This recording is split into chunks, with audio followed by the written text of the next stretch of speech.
Hello, YouTube. Deacon Do here. And this week I ask what updates could be made to Gran Turismo 7 to improve the VR experience. In my last video, I asked, did update 1.54 fix VR racing in Gran Turismo 7? Now, to be clear, VR racing wasn't broken beforehand. But with update 1.54 and the PS5 Pro enhanced version, VR racing is a much more enjoyable experience for me. It is cleaner, it's less blurry around the edges, and you can go back and watch that video to see the comparisons I made before and after 1.54. But then it got me to thinking, that's great for PS5 Pro users, but what about just PS5 users in general who like to race in VR? What could be done to improve the experience for everybody on PS5? And I started to have a couple ideas in mind. And it was funny because one of the early comments to the last video, to the previous video, and he was kind of going on about the UI and about the HUD and how it's not really good for competitive racing. And we're going to come back to that. But one comment he made in particular was, obviously, I was not serious about my racing, or I too would be upset and mention the issues with the HUD. And I kind of chuckled because if you know me, if you watch me on Twitch, watch me here on YouTube, you know I consider myself a pretty serious sim racer. Am I the best? No, but I like to win. I like to practice to win, right? And so while I had some ideas, I thought to myself, who else do I know is better than me and races in VR? And two names came to mind. The first being a racer here in North America by the name of Tinsley. Now, you'll see the link to his Twitch stream right here, plus I'll put it in the description. He's a man who races top split in a lot of our online qualifiers. He's a very good driver. He was good enough to be invited to my pro level event in August. And this was a pro level event that I think, if I recall, contained 4 or 5 current or former World Series level drivers from North America, actually specifically from the United States. And so this was a man who, you know, he's a speed demon and he races in VR. But I also said, I know one more, and he's from the UK. He's racing near the top of the EMEA split quite often by the name of Boosted. And he's a member of the World Racing Community, which is a Gran Turismo community I'm a member of. You can find a link to their Discord in the description below.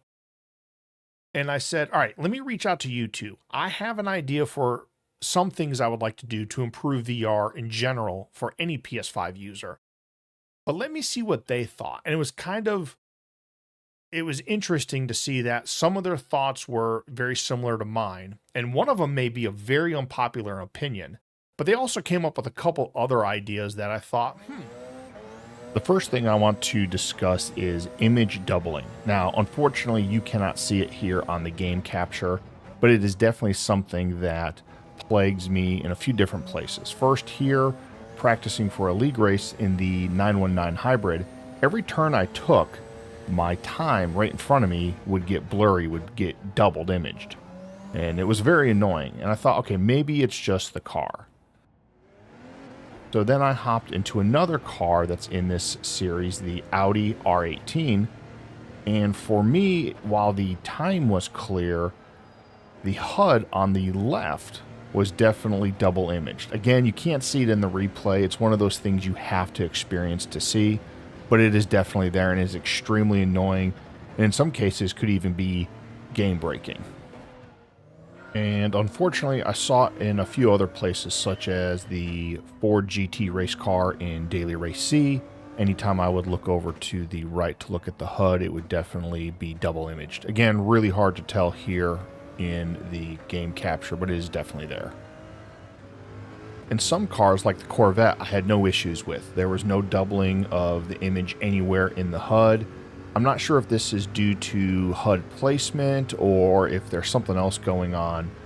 I also reached out to both Boosted and Tinsley, who I mentioned at the start of my video, and they are both on the regular OG PlayStation 5, and neither one of them have reported any issues with image doubling, which leads me to believe this may be something very specific to the PS5 Pro.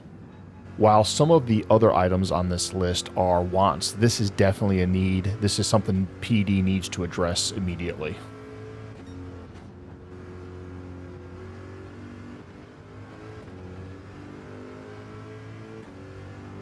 Another thing I would like to see PD address is HUD placement in VR. It varies way too much by car. For some cars, it is in a perfect position, like for the GR3 Corvette, the GR3 Genesis, and even the Porsche 919 Hybrid. The positioning of the HUD is great. I can see it out of my peripheral, a quick glance without turning my head, and I can see the MFD HUD. Works perfectly. I love it.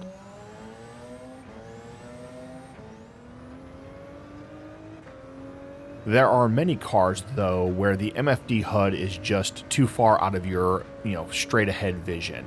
A couple examples right now are the Ford GT race car here, the NSX, and the Audi R18.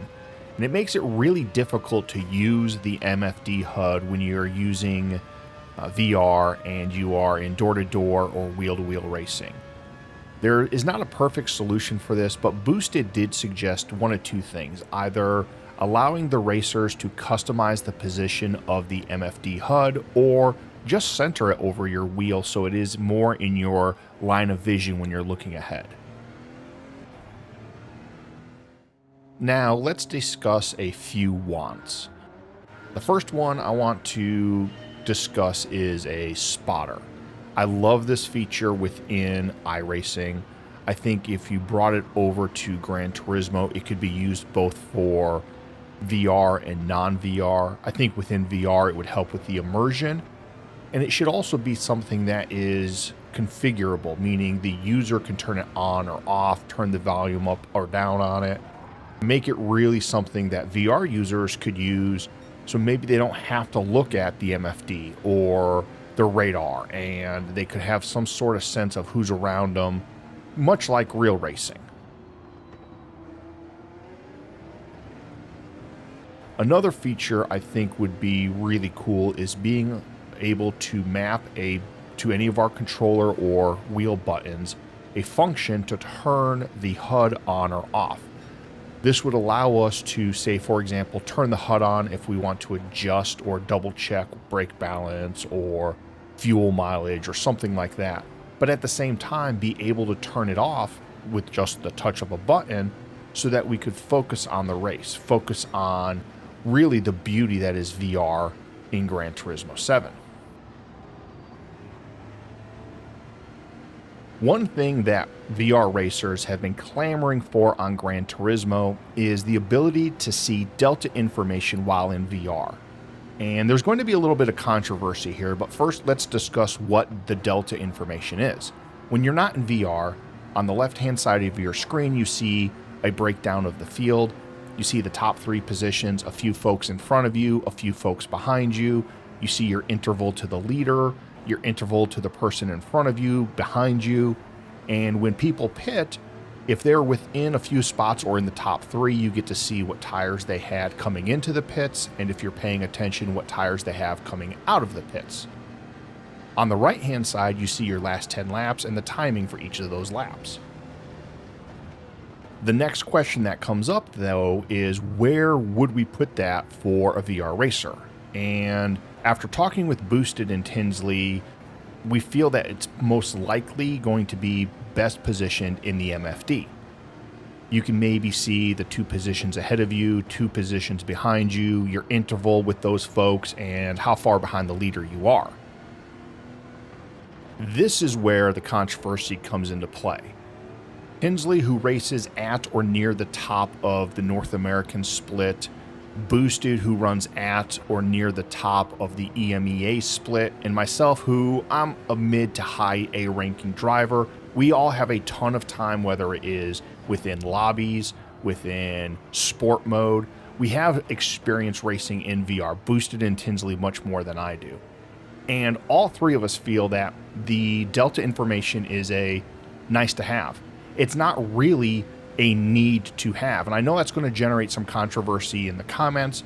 I just ask that everybody remain respectful there. But that's just a fact. And if you look at it kind of like the bonnet cam view, where they don't have a rear view mirror, PD on purpose removed that because it was OP. That makes me wonder if having the Delta information in VR would give VR too much of an advantage. So there you have it, just a few ideas that we've come up with to help improve the VR experience for Gran Turismo 7. I want to thank you for watching. If you can, go ahead and hit the like and subscribe buttons. And until next time, take care of yourselves and each other, and have a blessed day. Bye-bye.